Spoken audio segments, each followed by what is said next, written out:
Muchas gracias a vosotros por volver aquí a Grupo Baquindauto. Este es el segundo tour, Grupo Experiencia 360 grados, ¿verdad? Y espero y deseo que la formación, al menos la parte que a mí me toca, en el día de hoy sea cuanto menos fructífera y aprovechable. ¿Qué es lo que vamos a tratar en la formación de hoy? Pues mirar, va a ser, en principio, yo considero que es un temario que está sobre todo enfocado a aquellos que sois gerentes y que regentáis un taller. A ver, el administrador puede ser o una administración única en una persona, ¿vale? O pueden ser administradores que son dos o más solidarios o mancomunados, o una junta, o un consejo, ¿de acuerdo? La diferencia es que como hay dos, puede ser que cualquiera de los dos pueda gestionar independientemente del otro o no pueda gestionar si no es con el beneplácito y firma del otro. ¿Me explico? El administrador único no necesita del beneplácito. La solidaridad o la mancomunidad es cuando hay dos o más. Hemos hablado también de las deudas sociales, ¿de acuerdo? Hemos dicho que la SL no responde, o sea, las personas físicas que componen la SL no responden de las deudas sociales. Sí el administrador, sí su trabajo no es conforme a derecho. ¿De acuerdo? La responsabilidad de los accionistas pues es simplemente hasta su aportación, pero nunca responderían de las deudas sociales. Avales. ¿No os habéis encontrado en muchos casos que vais al banco y que dice sí, la SL, pero necesitamos el aval de uno o del administrador o de algún socio? Pues al final del camino da lo mismo que luego tengas personalidad jurídica propia en tu SL, si tú has avalado personalmente la deuda, significa que si la SL no afronta la deuda, ejecutan el aval y acabas siendo tú el que se responsabiliza de las deudas sociales. Por lo tanto, ojito respecto del alcance de los avales, ¿de acuerdo? Que por mucho que tengamos SLs, al final del camino queda eso sin efecto, porque en base al aval garantizo el pago de la deuda en caso de impago por parte de la empresa, ¿de acuerdo? Concursos de acreedores también, muy de moda, están ahora, ¿verdad? Estáis escuchando, consecuencia de la crisis, una auténtica barbaridad, los juzgados mercantiles están, vamos, no os puedo ni explicar el volumen tan exagerado de concursos de acreedores, porque evidentemente hay muchas empresas que no han podido tirar adelante y han tenido que presentar los concursos. Bien, el concurso no deja de ser una forma de liquidación de la sociedad, aunque la ley no lo tenía así como pensado.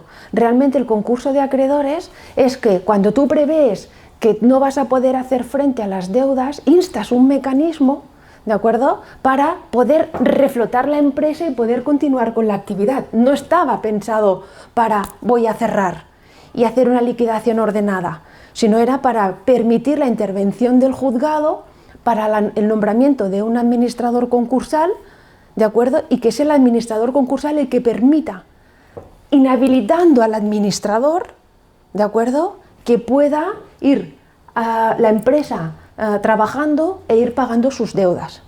Muchos de los concursos ya son con liquidación. ¿Por qué? Porque son empresas que evidentemente pues o local ha sido desahuciado o las deudas que deben son de hace, no sé, 400 años, con lo cual el instar el concurso ya es para liquidar la empresa, ¿de acuerdo? ¿Qué pasa con el concurso? Un concurso de una SL, para que no responda el administrador, si se presenta en plazo, ¿qué hará? Pues que se paguen las deudas con el patrimonio de la SL. Jamás alcanzará al administrador, a no ser que el concurso sea culpable. Si se demuestra que el concurso es culpable porque el administrador lo hizo mal, entonces sí que se pueden derivar las deudas al administrador. Y hay varios tipos de concursos. Tenemos el concurso voluntario y el concurso necesario. El concurso necesario es cuando lo insta pues una persona que es dentro de lo que sería la esfera de la propia empresa, ¿de acuerdo? Más cosas. Sí, un acreedor también puede presentar un concurso. Sí, señora, está el voluntario y está el necesario. Puede ser el propio órgano de administración o puede ser un acreedor que se inste. Pero además, no solamente los acreedores pueden instarlo, sino que incluso está la facultad de instar un preconcurso, que para evitar llegar al proceso judicial se presenta un preconcurso para intentar llegar a un convenio con los acreedores con quitas y esperas. ¿Para qué? Para que tú me permitas seguir trabajando, tú lo cobres a plazos, aunque no cobres la totalidad. Pero es preferible que cobres a plazos, no la totalidad, que no cobrar nada, porque si soy SL y tengo como patrimonio un localito y te debo 100.000 euros, pues claro, no vas a cobrar, a no ser que intentemos llegar a un pacto entre los acreedores y el empresario. ¿Dudas que tengáis respecto de persona física, persona jurídica? El concurso de acreedores no deja de ser una vía legislativa para solucionar problemas de tipos de que tengas que cerrar una empresa o problemas entre socios y demás, ¿no? Bueno, a grosso, más que problemas entre socios, es cuando existen deudas sociales que no se van a atender. El administrador tiene que, en el plazo máximo de 2 meses desde que se da la causa de disolución, tiene que convocar junta. En esa junta tiene que decir, a ver, señores, con el dinero que tenemos no podemos pagar las deudas. ¿Qué hacemos? ¿Ampliación de capital o nos vemos obligados a cerrar? Pues allí se decide si se amplía capital y se aporta más dinero por los socios para que con ese dinero se puedan pagar las deudas, o se cierra. Entonces, como hemos dicho, que la sociedad, la ley penaliza a aquellas empresas que siguen vivas, aparentemente funcionan en el mercado, pero resulta que no pueden atender las facturas y sin embargo van trabajando a sabiendas de que no podrán pagar las facturas. Entonces, si en el plazo de 2 meses desde que se da la causa de disolución el administrador convoca junta, es ahí cuando se decide presentar concurso de acreedores, bien sea para permitir que la empresa siga trabajando pero custodiada por un administrador concursal, o ya sea para presentar la liquidación y cierre de la empresa. Como decía, tenemos un proceso que es muy útil y seguramente habréis escuchado hablar de él, el proceso monitorio. ¿Alguien ha escuchado proceso monitorio? ¿Sí? Aparte de ti, ¿alguien más ha recurrido a este tipo de procedimientos? ¿No? ¿Y no habéis recurrido porque no lo sabéis? ¿O porque simplemente os supone farragoso instar una reclamación de cantidad? Porque si una persona, tú por ejemplo, ¿has tenido alguna empresa o algún cliente final que no te haya atendido la factura? No, tú normalmente por norma, si no te pagan... Es que no se me ha dado el caso, la verdad. No se te ha dado. Vale, ¿hay alguien en concreto que haya tenido, pero es afortunado, ¿eh? porque, y más ahora. Sí, he tenido algún caso, pero más por gente conocida o cosas así, que es diferente. Ah, claro, es que justo ese es el entorno, el de la confianza, el que luego no se comprometen y no cumplen. Eso es verdad, ¿eh? Eso es verdad. Y esto es, de hecho, Jordi en sus formaciones ya lo explica.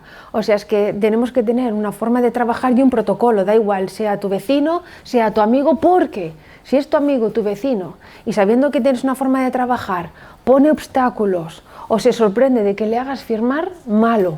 Porque aquel que va a cumplir, da igual que le haga firmar un papel 8 que 80. ¿Hay alguien que ha tenido la desgracia? Sí, ¿y de cuánto estamos hablando? Bueno, de 6.000 euros, pero repartidos. Uf. 500 uno, 1.000 el otro, 100 el otro, 50 y sumabas todo y eran 6.000 euros en la calle dando vueltas. ¡Ostras! ¿Y qué has hecho? ¿Qué has decidido? De un cobrador. Un cobrador del FRAC. Y no llegué a cobrar todo. No, claro, que es que con ellos cobras quitas. Ellos se llevan un porcentaje, 40%. un 40%. Y levantar dinero para que empiecen a trabajar. Claro, con lo cual la inversión o el gasto que has tenido, si no me corrige Joan, nunca será inversión, será gasto, ¿no? El recuperar el pago de una factura. ¿Si lo recuperas? Sí. ¿Es un ingreso? Sí, es un ingreso. No, No, me refiero a tener que pagar, en este caso, a un cobrador del FRAC para poder recuperar una factura. Gasto deducible, claro. Es un gasto. No es inversión, no, es gasto. Por eso, que al final del camino, entre lo que has entregado menos lo que has podido recuperar, ¿de cuánto estamos hablando? Se quedó uno de 2.000, que eso ya ha volado. Y luego unos cuantos pingos, pues igual se han quedado cerca de 4.000 euros o 3.000. Madre mía, o sea, es casi el 50% de la facturación. Claro, pero luego uno era insolvente, el otro no sé qué, y el otro que si la abuela fuma, Vale, y tú miraste si estas empresas, o sea, estos clientes finales eran personas físicas, entiendo, ¿no? Todos particulares, vale. Con lo cual el particular, si no tiene un duro, bueno, peor que la empresa, porque la empresa ya sabemos que si no tiene nada, pues menos cobras. En el particular aún, y te diré por qué, puedes tener más opciones de cobro a través del proceso judicial. ¿Por qué? Mirad, en un proceso monitorio no necesitas pagar nada. ¿Sabes lo que es nada? Nada. Antes los monitorios eran hasta 6.000 euros, ahora son hasta 200.000. Y la petición inicial de proceso monitorio, que os entregaremos el modelo, tú como persona física regente de un taller, ¿vale? Aportando un principio de prueba, que es, pues ahí la importancia del presupuesto firmado, de la factura conforme ha sido entregada, ¿correcto? Con esa documentación, conforme yo he hecho este servicio, se ha generado esta factura en base a este presupuesto firmado, lo que hace el juzgado es requerir de pago al deudor por 20 días. Si en 20 días el deudor ni paga ni contesta, se abre la fase ejecutiva. En la fase ejecutiva significa que si cada año pides averiguación de patrimonio, pensar que las personas, los abogados, tenemos acceso a la base de datos del Consejo General del Poder Judicial. Cuando hay una persona física o empresa, pero una persona física que tiene deudas, a nosotros nos llega toda la información sensible de esa persona. Es decir, sabemos qué cobran, cuánto cobran, los paros, las empresas, si tienen pensiones, cuánto cobran de pensiones, si están trabajando, tal. De tal forma que el juzgado ordena el embargo telemático de los ingresos de esa persona. Pero no solo de ahora, sino de ahora y en el futuro. Por lo tanto, el tener una reclamación monitoria en un juzgado, y tú lo único que tienes que ir haciendo es instar cada año una averiguación de patrimonio, que es la ejecución, que es muy sencillito, también os daremos los modelos, eso significa que el juzgado te va informando y va embargando todo lo que va apareciendo cada año, porque como cada año haces la renta, cada año se va nutriendo la base de datos con información nueva. Vamos a hablar ahora de una figura que es la cesión de derechos al taller. Bueno, la figura de la cesión de derechos en sí, que es lo que os comentaba al principio, no sé si habréis visto que incluso pues entidades bancarias, entidades de crédito, que se están cediendo las hipotecas, ¿verdad? Bueno, pues esto también ha llegado al taller. Esto es una figura jurídica en virtud de la cual se ceden los derechos de un contrato a una tercera persona que se subroga en los derechos y obligaciones respecto de ese contrato en cuestión. ¿De acuerdo? ¿Esto qué significa? Que destinado o ambientado al tema del taller, cuando existe una reclamación, un usuario final que viene con su coche, que está estropeado, que ha tenido un accidente y va al taller de confianza, ¿de acuerdo?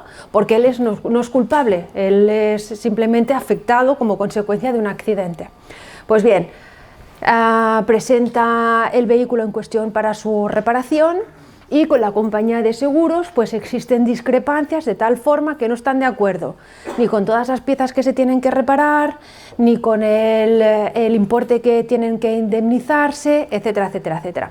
Pues bien, como dice Xavi, desde hace 1 año y medio aproximadamente se está estilando mucho esta figura de tal forma que se suscribe un contrato privado, que ahora lo leeremos para que veáis el alcance, correcto, en virtud del cual nuestro usuario final lo que hace es cedernos a nosotros, taller, su posición jurídica, de tal forma que la relación la mantendremos nosotros directamente con la compañía y seremos nosotros los que nos discutamos con la compañía, los que discutamos el precio con la compañía, como si fuéramos el usuario final.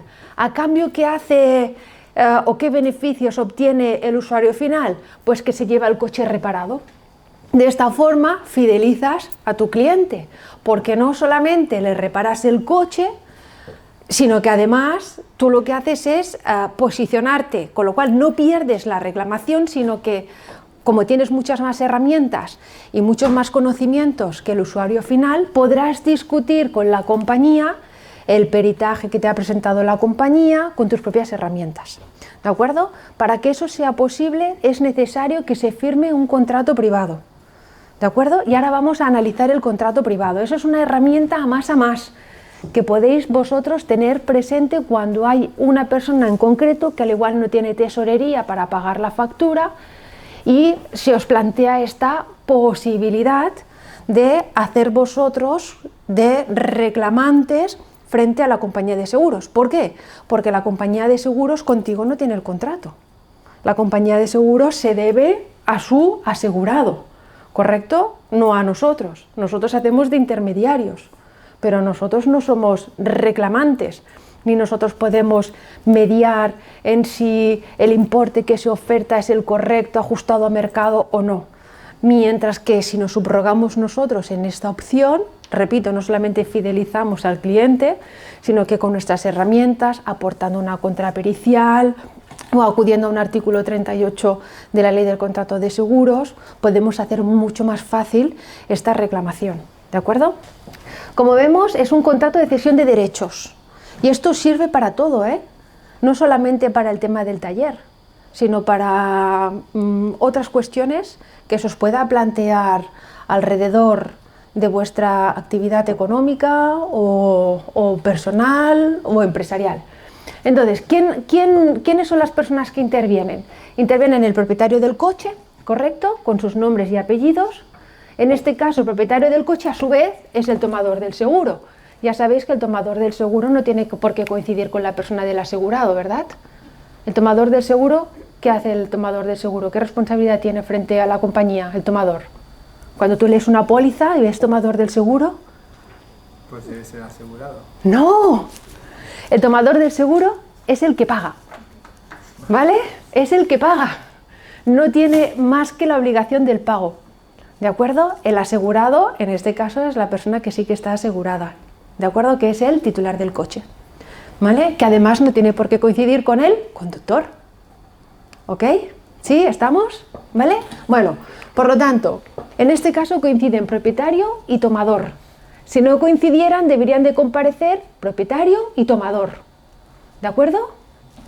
Y, por otra parte, el representante legal del taller, ¿sí? Si es SL, ¿quién comparecerá? El administrador. Si es persona física, pues el gerente, que es el propio autónomo. ¿Y qué reconocen? Bueno, pues los dos os reconocéis capacidad para llegar a este pacto.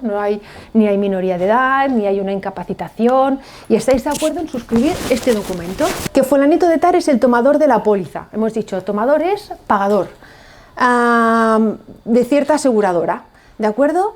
Y respecto de qué coche concertó la póliza, pues hay que identificar el nombre del vehículo, los datos del vehículo, modelo, matrícula, ¿de acuerdo? ¿Y qué se indica también? Cuando, si yo lo llevo al taller es porque ha sufrido un siniestro, ¿correcto? Bueno, pues que en fecha tal sufrió un siniestro, resultando que ha sido perjudicado en dicho accidente de circulación. ¿Dónde ocurrió y por quién fue causado? Porque nosotros tenemos los datos del accidente, ¿de acuerdo? Porque nos lo ha facilitado el usuario final, ¿sí? Vale. ¿Qué quieren los clientes? Que es, en este caso, el tomador y el propietario del vehículo, que sería la misma persona si coincidieran en la misma condición. ¿Qué quieren? Proceder a la reparación, pero no tienen tesorería, no tienen una falta de capacidad económica porque nuestra factura vale 5.000 y a ellos la compañía les da 3.000, ¿correcto?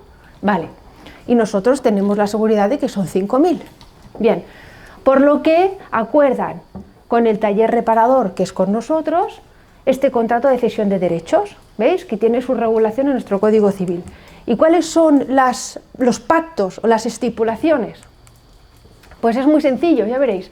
El propietario cede al taller reparador que los adquiere todos los derechos que le corresponden sobre la completa indemnización a reclamar a los responsables por el accidente anteriormente descrito de los derechos transmitidos bueno, que son todos los derechos transmitidos que se refieren a la reclamación y al cobro de los daños causados. Con lo cual, no solamente reclamo contra la compañía de seguros, ¿correcto? Porque la compañía de seguros es la responsable civil directa, que es la que cubre el siniestro, mientras que el responsable del accidente es el responsable principal. y luego directamente es la compañía de seguros, con lo cual yo me subrogo en la reclamación frente a los responsables del accidente. Luego, si no hay una persona responsable, no puede haber una responsabilidad de una compañía. Tiene que haber un responsable de accidente, ¿sí? ¿Vale? Muy bien. El tomador, ¿qué hace? Pues lo que hemos dicho, cede al taller todos los derechos que le correspondan del contrato de seguros, a efectos de que el taller pueda efectuar la reclamación por este siniestro, y que incluye el poderse posicionar el taller, ¿vale?, en el contrato de seguros, tanto en la cláusula de defensa jurídica, que ahora la miraremos, y en la reclamación de daños, de tal forma que pueda hacer viable la reclamación de los daños y perjuicios y la indemnización que pertoque.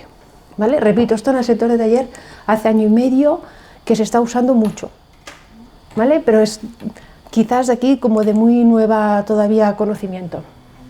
Por lo tanto, con esto, el cobro de los daños causados al vehículo, así como los derivados de la defensa jurídica y reclamación de daños de la póliza y el pago de la misma, compromete con el cliente, o sea, yo te cedo a ti el uso, para que me entendáis, de la póliza, y tú a cambio, cliente, te llevas el coche reparado, ¿vale? Se ceden los derechos bajo el prisma de la buena fe, en el momento en el que también se identifican que el que suscribe pues es el titular del vehículo, se especifica la veracidad del accidente, ¿correcto? También que la cobertura de las cláusulas son las que se especifican en el contrato, ¿correcto? Y que además expresan con este documento, facultan expresamente para que el taller pueda comunicarse con la compañía de seguros a efectos de informar de la subrogación en el contrato, y que la reclamación la tendrán que hacer directamente con el taller. Se facilita todos los datos propios del vehículo, los DNIs de los integrantes, todo con esa finalidad de que la compañía sepa que nosotros nos hemos subrogado. Y como sea que se aportan una serie de documentación sensible, pues está también bajo la obligación del deber de protección de datos. ¿Correcto?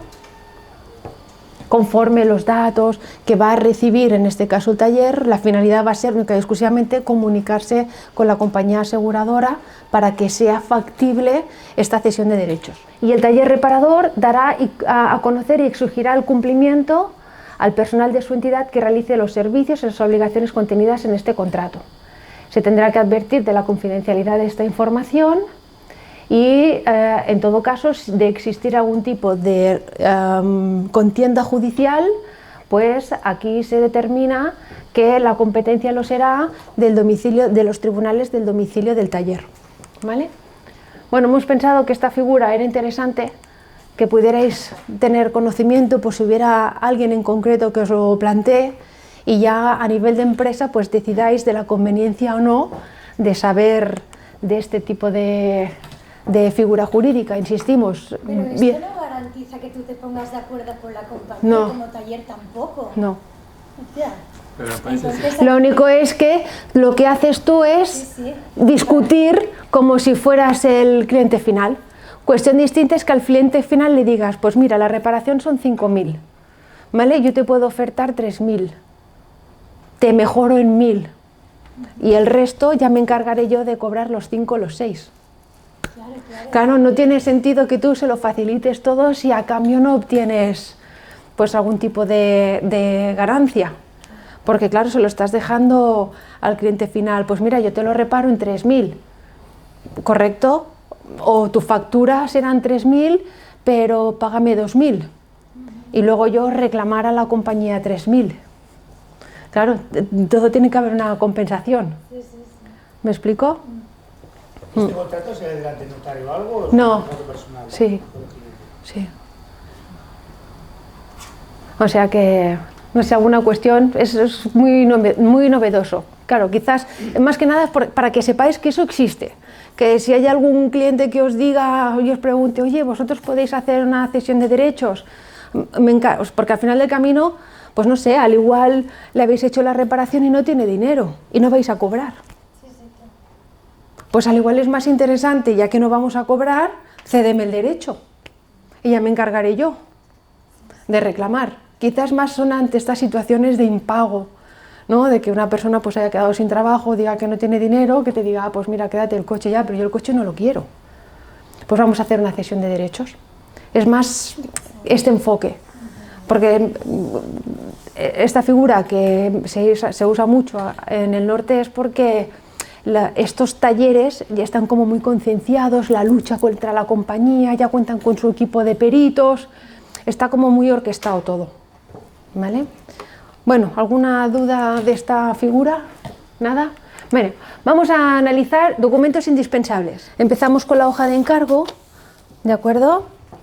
A ver, evidentemente esto no es un modelo cerrado, ¿vale? Podéis ir adaptando, pero lo sustancial, los términos que hemos dicho que sí que teníamos que tener en todo modelo, sí que deben de estar, ¿de acuerdo? Venga, hoja de encargo. Hoja de encargo o presupuesto. Tenemos una hoja de encargo donde fulanito de tal. Importante, en su propio nombre o en nombre interés de, o en su propio nombre y en nombre de representación de. ¿Ok? Aprovechemos. Me encargas un tal. ¿Quieres el titular? Pues como titular, o no siendo titular, pero en representación de. O en ambos casos. No, si es que el coche no está en mi nombre, pero también es mío. Bueno, no se preocupe, lo pongo a su nombre y que actúa en nombre de su esposa. ¿De acuerdo? O de la titular del vehículo. Los datos personales de la persona, muy importante, la dirección. Podemos poner dirección y si añadimos que lo será a efectos de notificaciones, mejor. ¿Vale? Dirección a efectos de notificaciones, añadiendo también el correo electrónico. Y otro posible segundo domicilio, ¿de acuerdo? Toda esta documentación que no tengamos ahora, si tenemos que ir a un proceso judicial, ya no la vamos a tener, si no la conseguimos y la recabamos al principio, ¿de acuerdo? ¿A quién encarga el nombre del taller? Si es persona física, pues la persona física que girará bajo el nombre comercial X, por ejemplo, tu taller, ¿cómo se llama tu taller? Taller, no, soy en el nombre que no estoy trabajando, pasa que... Pero, ¿y comercialmente? ¿Tienes nombre comercial? No. Tampoco, vale. Bueno, pues otro, el vuestro. CBF Navarro. Vale, pero ¿y no, comercialmente se llama así? Navarro, SL. Normalmente nos conocen como Navarro, pero se llama CBF Navarro. Vale, chicos, la diferencia entre nombre comercial y denominación social son distintos. ¿Vale? La denominación social es cómo se llama la empresa en el registro de la propiedad.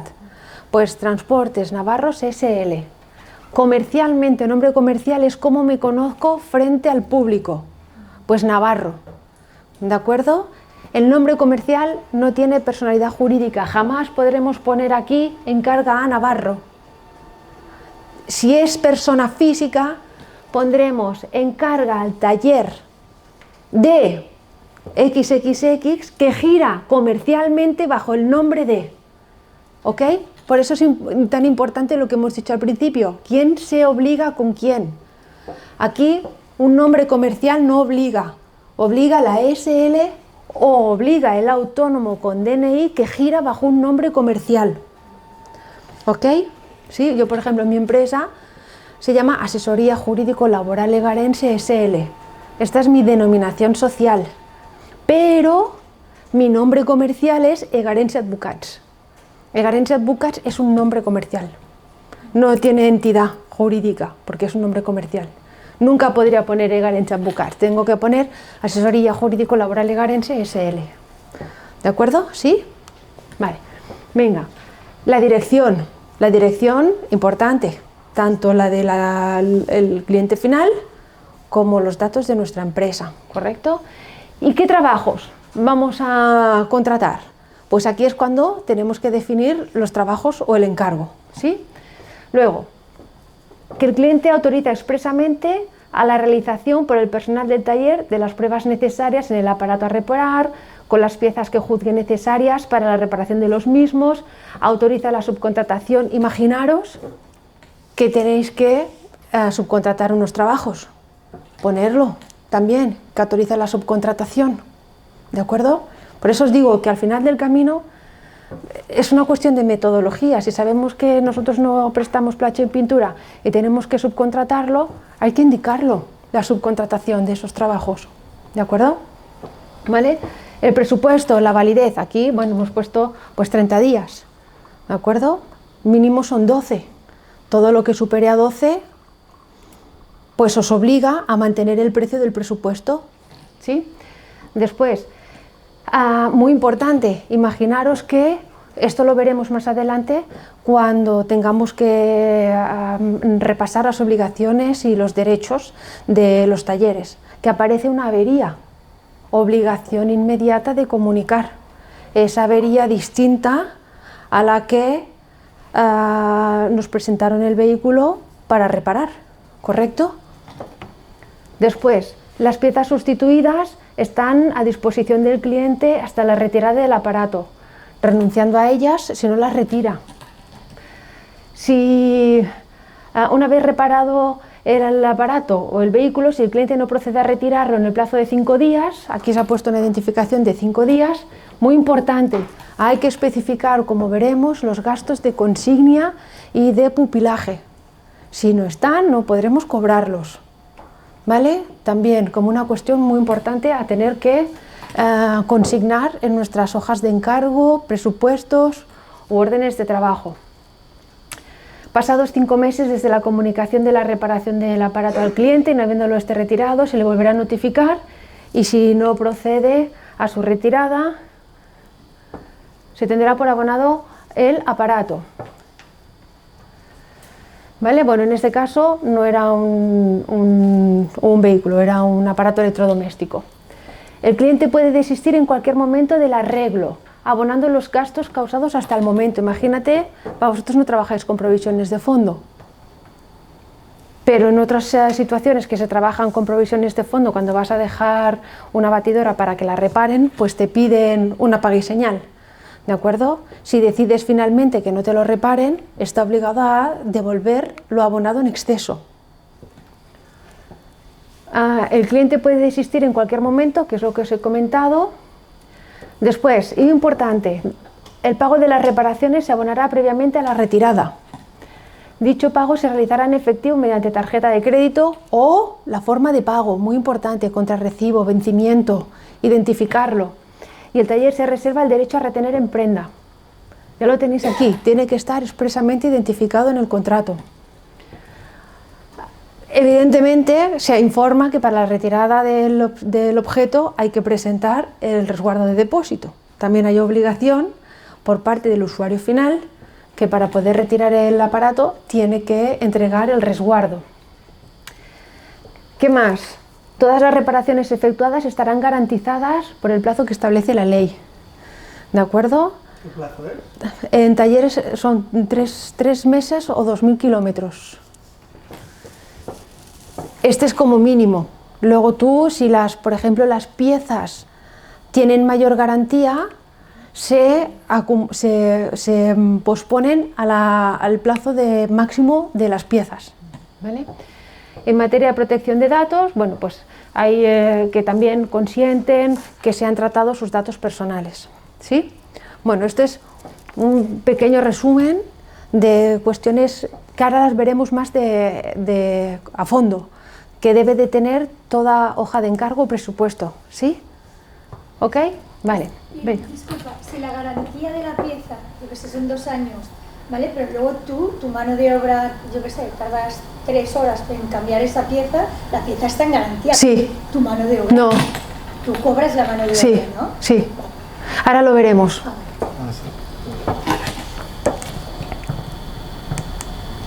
Vale, esta es conformidad de pago, ¿vale? Esto es cuando entra un vehículo en nuestro taller y nos solicita el cliente final que procedamos a su reparación, ¿de acuerdo? Y la reparación asciende a 5.000 euros. Ha venido el perito de la compañía. Antes de reparar, ¿qué tenemos que hacer?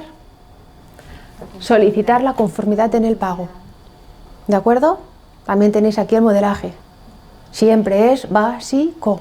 Si no lo tenemos, tendremos problemas, ¿vale?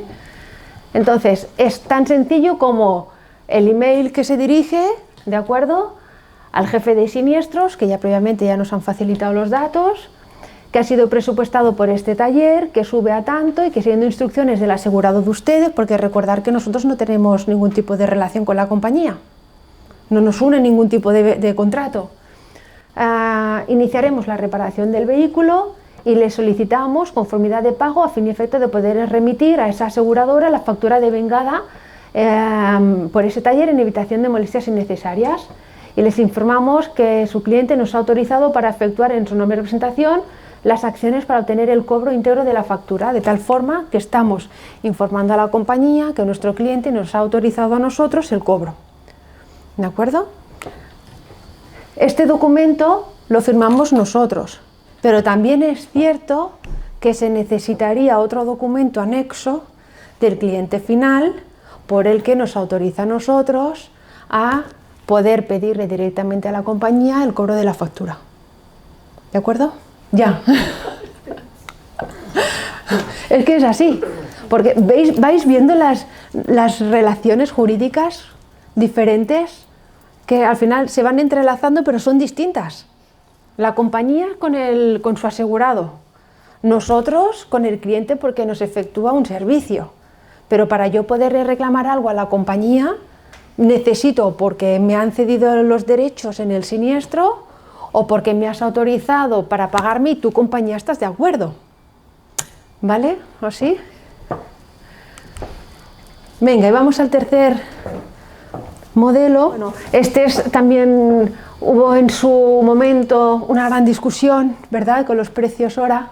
Las compañías no pueden imponerte un precio hora. El precio hora lo tienes que publicar tú, ya veremos también en las obligaciones de todo taller que tenemos que dejar visible el precio de nuestra hora de mano de obra, ¿de acuerdo? Y este es para que te respeten tu precio hora, ¿de acuerdo? No los que tengamos convenio. Tenemos que hacerles esta comunicación a la compañía. Supongo que la hacéis, ¿no? Cada principios de año. En enero y no hacen caso. Ya, bueno, luego ya es cuando entramos en la discusión. Pero Compañías que pagan, no, sí, de hace años. ya. No te viene, vale, un cliente, ¿no? Un Sí. hombre que paga una porquería. Sí, Te viene el cliente que le vas a decir que no se lo arregla. sí. Claro, eso ya es lo que decimos, el abuso, ¿no? Cada año, a todas. Claro, sí. Bueno, pues esto... Bueno, lo que pasa es que sin tenerlo al menos poco ya podremos reclamar. Si teniéndolo ya hacen poco caso, bueno, pues esto es la comunicación a la compañía de seguros que por el presente escrito comunica a esa compañía aseguradora el precio de mano de obra que se aplica en este taller en vehículos siniestrados, informando que tal circunstancia será comunicada a la Comisión Nacional de Mercados y Competencia, bueno, en este caso era taller 2017. Y que además el precio hora se encuentra exhibido al público, ¿vale? Que es una de las obligaciones que tenemos como taller. Vale.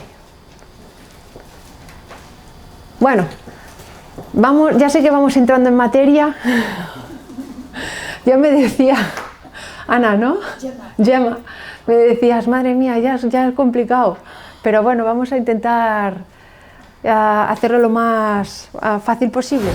Venga, derechos y obligaciones, esto está muy bien, ¿eh? Porque esto tendríamos que saberlos todos de memoria, porque la verdad es que el reglamento que tenemos, el Real Decreto, bueno, está muy bien descrito y a partir de aquí pues sabremos cuáles son nuestras obligaciones, cuáles son nuestros derechos, cuáles son las infracciones que no debemos de cometer y cuáles son las sanciones que se puede imponer, siendo una sanción muy grave si dejamos de cumplir con una serie de obligaciones hasta el cierre temporal del taller, ¿de acuerdo? Entonces, mejor no encontrarnos, porque lo que decíamos antes cuando estábamos haciendo el café, ¿verdad?, de la picaresca tan grande que hay, de cómo toda esta juventud se acoge a los resquicios para directamente pues evitar el pago de una factura o exigirte la devolución de un vehículo y ver, ¿no?, que te encuentras en situaciones así, incluso tan comprometidas, que prefieres evitar justamente el problema a pesar de que eso te afecte negativamente, económicamente o a nivel empresarial, ¿no? Bueno, vamos allá. ¿Cuál es? El artículo 12 habla de la información al usuario, que son obligaciones que tenemos nosotros como taller, ¿sí? ¿Qué obligaciones tenemos nosotros como taller? Debemos de exhibir al público, pero además de una forma, visible, ¿correcto? De tal forma que el tamaño de la letra nunca podrá ser inferior a 7 milímetros, ¿de acuerdo? Los precios que se aplican por hora de trabajo y por servicios concretos, ¿de acuerdo? Incluso si hay precios que lo son fuera de jornada laboral, también se tienen que especificar. Por lo tanto, si yo hago un uso mediante un cartelito de una letra mini que casi no se ve, estoy incumpliendo ya con una de las obligaciones que tengo, y eso comportará, ya veremos, una sanción leve, ¿sí? O sea, un servicio de 24 horas también tienes que Sí, tenerlo. sí. Hostia. Sí, señora. Concretamente, los precios aplicables por hora de trabajo y por servicios concretos. Los precios de otros servicios, tales como aquellos que se realicen incluso fuera de jornada laboral de trabajo. Y además, por servicios múltiples propios y gastos diarios por estancia. ¿De acuerdo? Todo. O sea, el Esto pupilaje. Sí, El pupilaje. sí. Esto que estamos ahora hablando, Obligaciones. estas obligaciones se basan En el Real Decreto del 86. 457. Sí. Pero esto tendrá actualizaciones, ¿entiendes? No, estas son... Pues son las mismas. Sí, son las mismas. Ya veréis que siempre son las mismas. No es una modificación... No, es que esto, yo estoy haciendo el curso de responsable de taller, está el Real Decreto, pero Sí. digo, cuidado, digo, a lo mejor hay actualizaciones sobre esto, porque Sí. esto y el que lo tenga lo deje de tener, ¿no? Sí. Digo, porque lo tengo, y entonces digo, vale, cuidado, a lo mejor lo tengo y ahora me dice, no, Carlos, cuidado, que estás actualizado, y entonces no te guíes, Vale, ves con cuidado. vale, pues no, ya es este. ¿Y esto para todo el Estado o Sí, esta es nacional. Ujú. Vale, bueno, seguimos. ¿Qué más? Como hemos dicho, cuando decimos leyendas que se especifiquen, ¿de acuerdo? Es cartelería pública, ya sea en el establecimiento o en los propios documentos, en el que se diga que el usuario final tiene derecho a un presupuesto. ¿De acuerdo? ¿Qué más? El usuario solo quedará obligado al pago por la elaboración del presupuesto en la cantidad que reglamentariamente se determine. Es decir, hay personas que dicen, para hacerte presupuesto te cobro tanto. ¿De acuerdo? Tienes que indicarlo. ¿Se puede cobrar por Sí. esto? ¿Dónde lo indicas? Tienes que indicarlo En el propio presupuesto. en el propio presupuesto. El presente presupuesto tendrá un coste de X. Lo que pasa es que el tío a lo mejor no lo ve hasta y se lo pone delante. Pero eso solo tienes que dar para firmar. Es que esto precisamente, este detalle, me acuerdo precisamente, te lo he hecho mucho, pero este detalle en Sí. concreto me acuerdo perfectamente. Había decir, pues me llevo el coche. Y me acuerdo de este detalle precisamente. Sí, por eso hay que ponerlo, que tiene coste. Pero claro, hago un presupuesto, vale, te lo hago. Y en el propio presupuesto pone que tiene un coste. Venga, acepta. Claro que será deducible para el caso de que lo aceptes. Vale, lo firma y no lo acepta, ¿no? Claro, ¿sabes por qué? Pero claro, él no sabía que tenía un coste hasta que no se lo das. Claro, pero él te viene y te dice, necesito un presupuesto.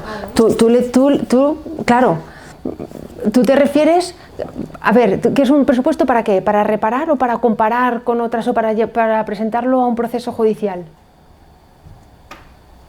Claro, tú te refieres a la petición del presupuesto. Claro. Bueno, pues tendrás, si tú quieres asegurarte de que aquella persona, si tú sabes que va a venirte a reparar el vehículo, bien. Si tú sabes que esa persona te va a pedir un presupuesto para poderlo comparar y apretar a su taller de tal, o para presentarlo en un juzgado, pues tendrás que hacerle firmar que el presupuesto tiene un coste. Tú se lo dices. Previo al presupuesto. Claro. Si él te dice... El presupuesto te costará 15 euros. Exacto. Uy, pues no me interesa. Claro, Entonces ya sabes... Tienes que hacer unas llamadas, lo que sea, y es un tiempo. Claro, es que lo Claro, es deberíamos que se tendría que cobrar. Sí. Es que se tiene que cobrar. Todo el rato te estás con el presupuesto.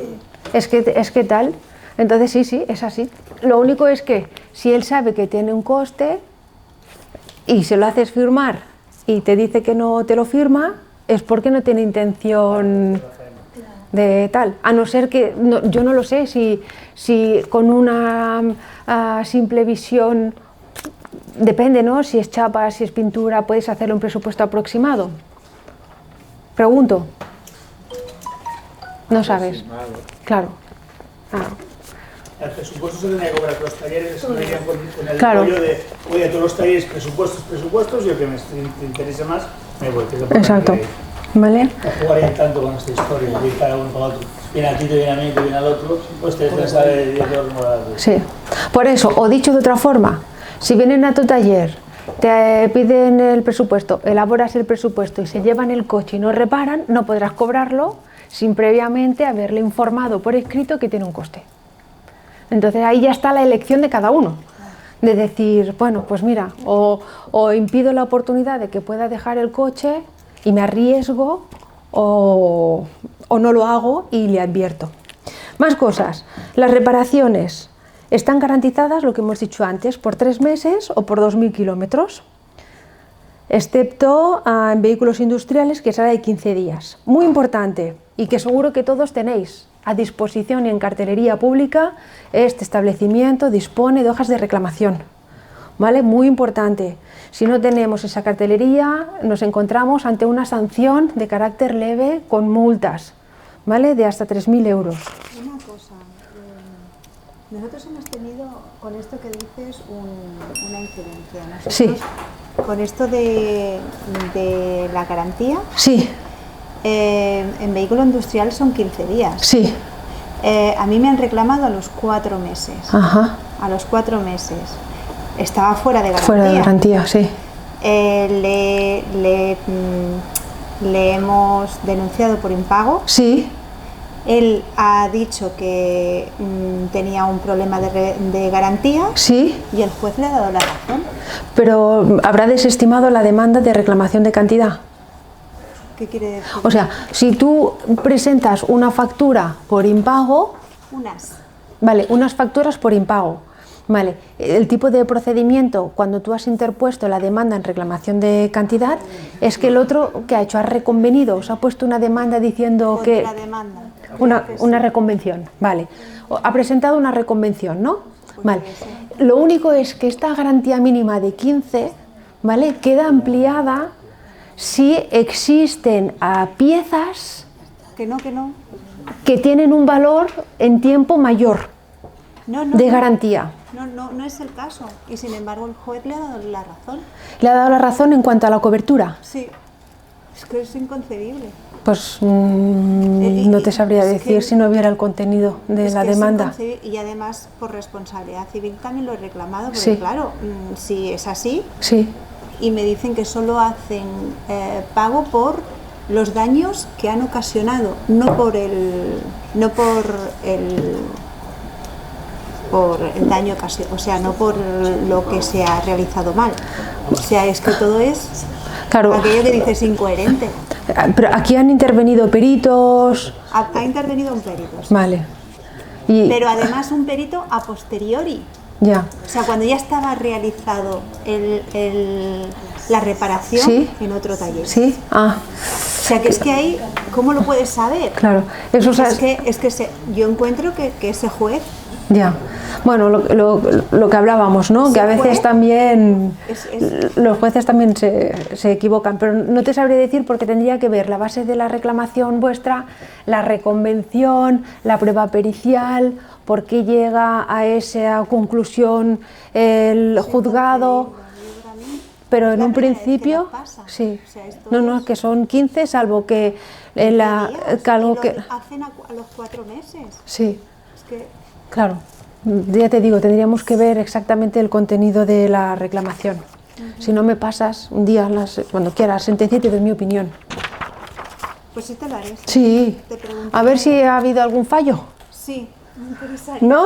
No lo entiendo. Sí, sí. Porque es que lo he reclamado por un lado y por el otro. Ajá. Y todos se lavan las manos. Y Ya. vamos Bueno, a tú ver. pásame la sentencia y tenemos tú y yo una charla y yo te diré, se ha presentado esto, se ha contestado esto, se ha practicado esta prueba y la conclusión es esta, por pam, pam, pam. y sabremos buscar el porqué de ese razonamiento del juez. Pero son 15 días en principio, ¿eh? ¿Verdad que sí? Sí. Más cosas, muy importante, el horario de prestación del servicio al público también tiene que estar perfectamente visible y además desde el exterior. ¿Lo tenemos todos esto? ¿Sí? ¿Vamos cumpliendo con todo esto? Vale. ¿Cómo desde el exterior? Sí, tiene que estar colgado fuera, Pero fuera, no en en la calle. fachada. En la fachada. Sí. Vale, bien, bien. ¿Vale? En la fachada o en tus puertas. Sí. Vale, más cosas.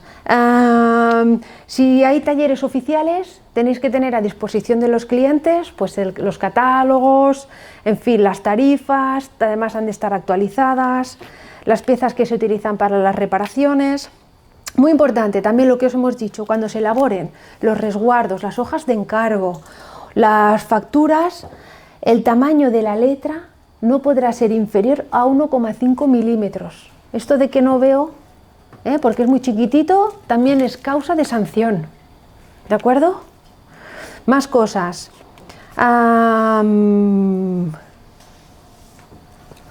Evidentemente, cualquier tipo de cláusula en el contrato, en el presupuesto, que contravenga el Real Decreto, pues no puede estar puesta, se considera nula, pero además también se incumple o se incurre en infracción.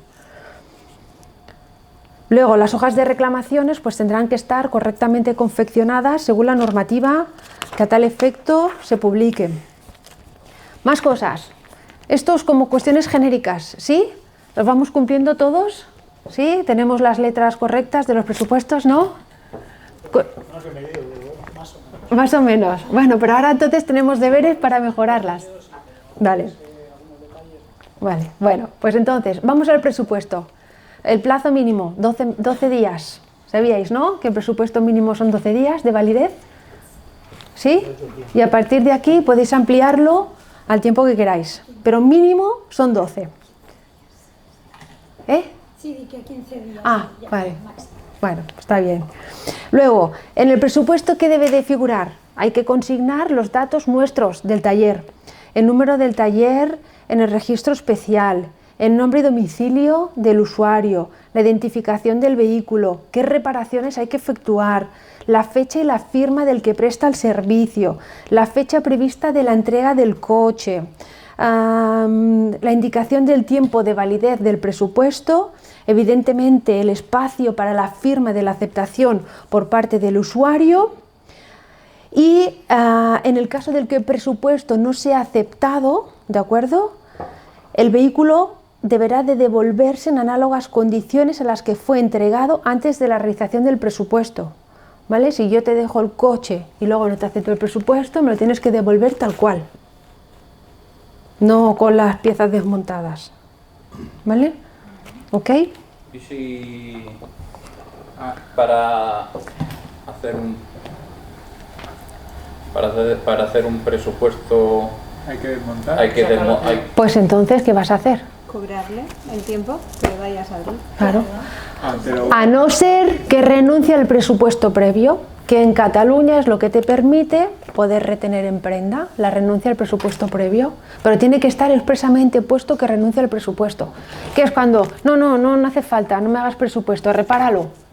Tienes que poner en tus hojas que renuncia al presupuesto previo, porque es obligado que pongas presupuesto previo. ¿Ok? ¿Sí? Abel, ¿sí o no? Sí, lo tienes que decir siempre, ¿no? Siempre. si yo le O hay digo, presupuesto o renuncias al Un presupuesto. coche con ruido, le dijimos quién era el ruido, le hicimos un presupuesto, no se le cobró nada. Vale. La mujer no quiso hacer el presupuesto, le dijimos, bueno, pero nosotros, digo, ya, pero no me dijisteis nada. Digo, bueno, se ha hecho una comprobación. Sí. Hay un tiempo ahí Sí. realizado, con una OR de comprobación ruido. Sí, Pues ni nos ha pagado, bueno, se hizo el presupuesto ni nos pagó la claro. Porque hay que digo, anunciarlo. no le habíamos dicho nada. Sí. no, pero yo hay muchas veces que le digo, lo tengo que abrir para saber qué tiene. Vale. Pues Y entonces, luego tengo presupuesto. Y si luego no aceptas, está desmontado.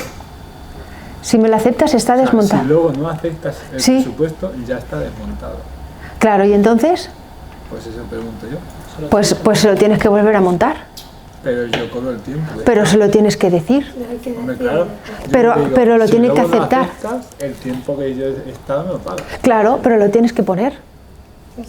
Claro, yo pongo- Tiene la hoja firmada de trabajo, con una hora de trabajo.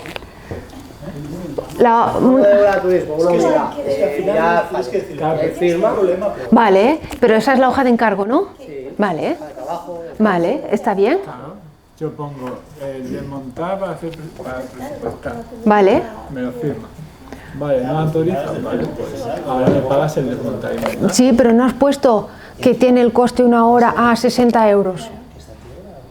A ver, ¿dónde lo tengo puesto ahí en el cuadro? No, no, tienes que informarle. Si no, tienes que volver a montar y entregarle el coche. Pero Pero, a ver, si yo desmonto, no sé, Vale, 3 horas, hago presupuesto, no lo acepto, monto otras 3 horas y yo cobro 6.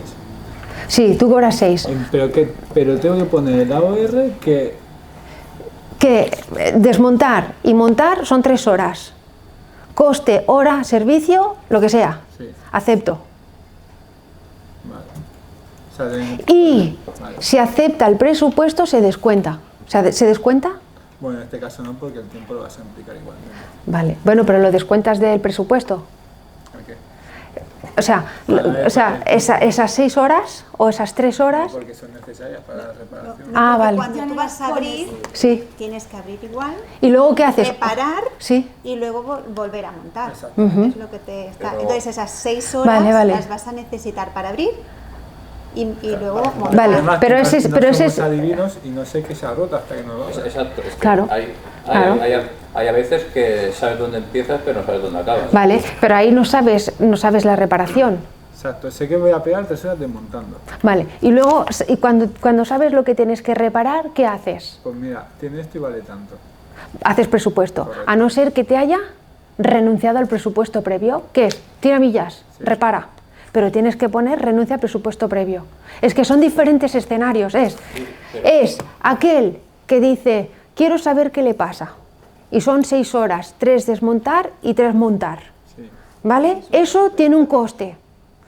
Tu presupuesto es averiguar avería. 3 horas, 3 horas. Está firmado el O sea, tendría que presupuesto. poner, Pero- presupuestar reparación de. Ahí está, de distribución, exacto. 6 horas, tanto. A sabiendas Sí, del propietario tiene un coste de montar tanto. sí señor, a sí precio de señor, tanto, sí y señor, presupuestar. sí, Y luego lo firma. sí, Pero habrá algún día, como pasa, es así.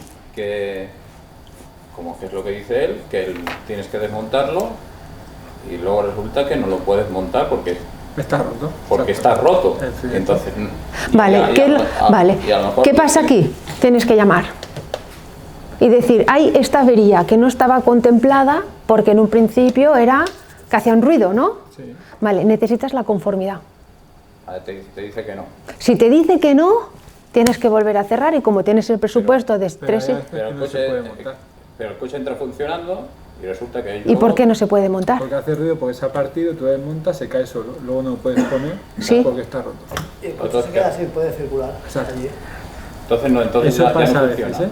Entonces hay que poner en el No se puede presupuesto montar. con posibilidad de que si lo Claro. desmonto, posibilidad de que si lo desmonto Sí. no funcione. Sí, esto es informar al tío cada 2 por 3. Es un coñazo, pero es sí, sí, sí. Necesito un tío nada más que Sí, para eso. ya, Es así, tiene que ya, saberlo. ya, es que tiene que saberlo. Si no te va a decir, es que llego a saberlo y no lo tal y me compro otro. Como entonces lo tienes que poner, bueno, lo puedes poner tal cual o ponerlo manualmente, porque a veces sabes dónde empiezas, pero no dónde acabas. Claro, ¿Cómo acabas?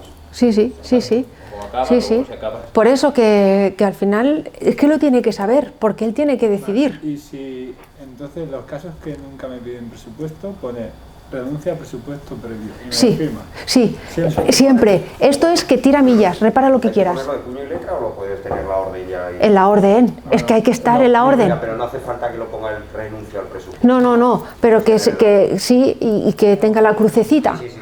O conforme, que se vea que renuncia al presupuesto previo. Bueno, tú cuando pones el ABR y firma, ya está. Porque te estás firmando un papel donde pone eso que tú has dicho. Sí, lo único es que hay muchos que aleguen, sí, con eso debería de ser Pasa que suficiente. Yo tengo un programa que yo puedo poner, cambiar aceite, me lo firma y después yo puedo quitar eso y decir cambiar el motor, y esta firma igual. Ah, bueno, eso ya no lo sé. ¿Pero cuál es el que le das a él? No me lo piden tampoco. Ah, bueno, pues que, bueno. Pero aquí tiene que hacer la ¿Sabes? honestidad y la Entonces- ética, ¿eh? Ya. Bueno, de hecho hay una infracción, ¿eh? Pues le tengo que dar el papel a él. Claro. Porque si él se lleva una copia con su firma, dice, vale, ya no puedo modificar nada, pero, o sea, la posibilidad la tengo. Sí, sí, pero bueno, eso es porque tu sistema informático te lo permite y hablamos de la Ya, picaresca. pero ¿Eh? yo De- tengo la obligación de dar el papel, Sí, aunque no me la pida. aunque no te lo pida. Sí. Os voy a ampliar la información, un truquillo a nivel pericial, es que si tienes un problema que entre comillas puede haber la posibilidad de que a la hora de montar ya no puedes montar otra vez porque está el componente roto, ¿vale? Con esa previsión lo que hacéis es una foto. Fotografía o vídeo, pequeño vídeo documental, porque si no hay un problema con el cliente a nivel pericial nos facilita mucho a la hora de que el vehículo andará funcionando, pero cuando haces una correlación de esa avería, se sabe que al desmontar este componente puede haber la posibilidad de que haya ese problema. Entonces, con esa fotografía se le envía a la información al cliente, es como un médico, ¿no? Abres y lo te pueden encontrar ahí de todo, lo que se llamaría el daño oculto. Pues simplemente fotografía, como ya estamos digitalizando todo el sistema de proceso, foto, un pequeño vídeo, para aquellos casos que ya sabéis que puede haber el caso de un posible problema esto pasa también mucho a nivel pericial, que haces una valoración pero puedes tener daños ocultos. ¿Por qué? Por ejemplo, un daño oculto puede ser con el sistema de radar, cada vez con la electrónica es muy importante. Tenemos un golpe en el parachoques, pero hacer una diagnosis completa, porque puede tener un montón de sensores, actuadores, todo el sistema de alas, y cada vez más puedes tener cada vez muchos más problemas con la electrónica. Que eso nos pasa alguna vez que el coche, esto no lo tenía. Hacemos un previo diagnóstico antes de empezar a reparar, un test global. El vehículo, este es el DNI, tal como está la congelación de cómo está el vehículo, y así es como se va. Nosotros tenemos un problema, tenemos un BMW, se ha hecho un motor, todo va perfecto, pero nuestro coche lo primero, todo bien, se entrega el coche y cuando hace unos 50-60 kilómetros, que la prueba no nos hemos hecho tanto seguido, le falla. Bueno, trajo, oye, mira que esto no va bien, no hemos tenido, y sí, pues nos llega a 50-60 kilómetros, falla. Al final, el problema estaba en el sensor de las volteras del cigüeñal. Bueno, el tío reclama que con que ha apagado un motor, que eso tenía que entrar, porque el coche le iba bien. Rompió culata y bueno. Y ahora aquí tengo que entregar el coche, yo tengo que facturarle estos sensores porque son sensores externos a lo que es hacer el motor. Pero aquí ya tienen un follón. Con esto creo que no está la puede parte ganar. mecánica, aquí ya es trabajar el argumento de venta de la parte mecánica, y aquí hay la parte del sensor, que hasta que no te puedes encontrar con cosas, ¿no? Sí, Hay que hacer un argumento como los médicos, te arreglan una cosa, pero claro, esto es nuevo, ya tienes una parte antigua. Al final es una defensa a nivel de argumento, de técnicas de venta con el cliente final, explicarle para que lo entienda que es un sensor, que a la hora de desmontar, o sea, es un argumento. Pero bueno, que no se rompe un sensor, estaba bien, no estaba mal. No, el sensor funciona, pero cuando se calienta, pues la señal de efecto, entonces el coche empieza a fallar. No, sí, lo tengo claro que tengo que explicar, pero yo eso es lo que tengo que tener. Esta explicación. Sí, pero lo tengo clarísimo. Y como mucho dices, mira, el 30%, que no es culpa tuya ni es culpa mía, depende del tipo de cliente, la atención que le das al cliente, la parte comercial que tienes con él, pues al final hay varias. Eso no hemos encontrado. Vale. Hay unas compañías que pagan cosas que no tenían que pagar, pero hacen atenciones comerciales, pues porque este cliente tiene un montón de cosas aseguradas. Pues nosotros como taller tenemos que decidir cuál es la atención comercial o la que no, la que tiene para sí.